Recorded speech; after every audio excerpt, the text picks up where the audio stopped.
السلام عليكم، كي دايرين؟ لاباس عليكم؟ واش اخباركم؟ اليوم ان شاء الله بيضه وحده غنحصلوا على 21 حبه ديال الحلوه، كتجي هشيشه ورطبه. غير تبعوا معايا المقادير وطريقه التحضير. المقادير البنات، غنحتاجوا بيضه تكون كبيره الحجم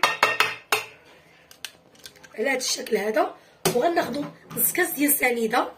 هاد الحلوه فيها نص كاس سنيده وفيها نص كاس الزيت، وغنديروا واحد القبيصه د الملحه. غنخلطوا مزيان على هذا الشكل هذا.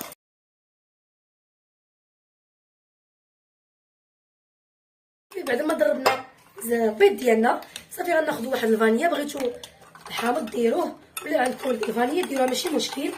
صافي غنضربوا الفانيا مزيان، وغناخذوا عاوتاني واحد نص كاس ديال الزيت، هذه اقتصاديه.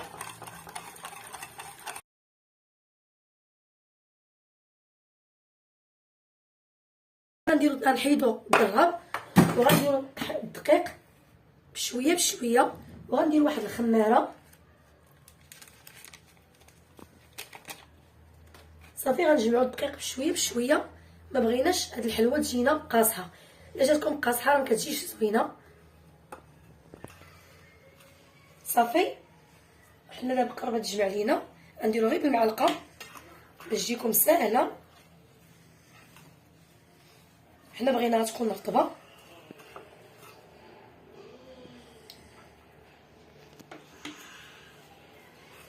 صافي حيدي زرب لي. صافي بعد ما جمعنا العجينه ديالنا، ها نتوما شوفوا كي جات رطبه، واخا تشوفوها كتلصق راه غتجمع. صافي وها هي راه غتجي رطبه. صافي غناخذ واحد اللاطه، غناخذ واحد اللاطه على هذا الشكل هذا، نديرو فيها ورق الزبده. ناخذوا شويه ديال العجينه على هذا الشكل هذا، نديروها شويه صغيره حيت درنا فيها خماره وحده، وديروها على هذا الشكل هذا هكا. صافي نبقاو نحطو في اللاطه ديالنا.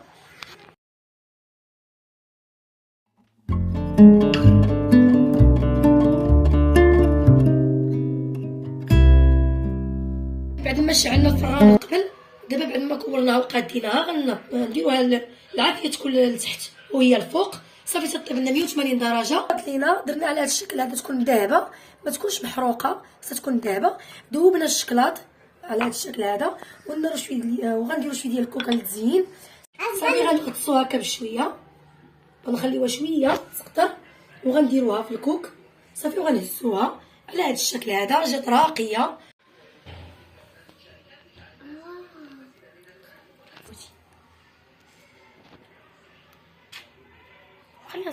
صافي غنبقاو مستمرين على هذا الشكل هذا حتى نكملوا.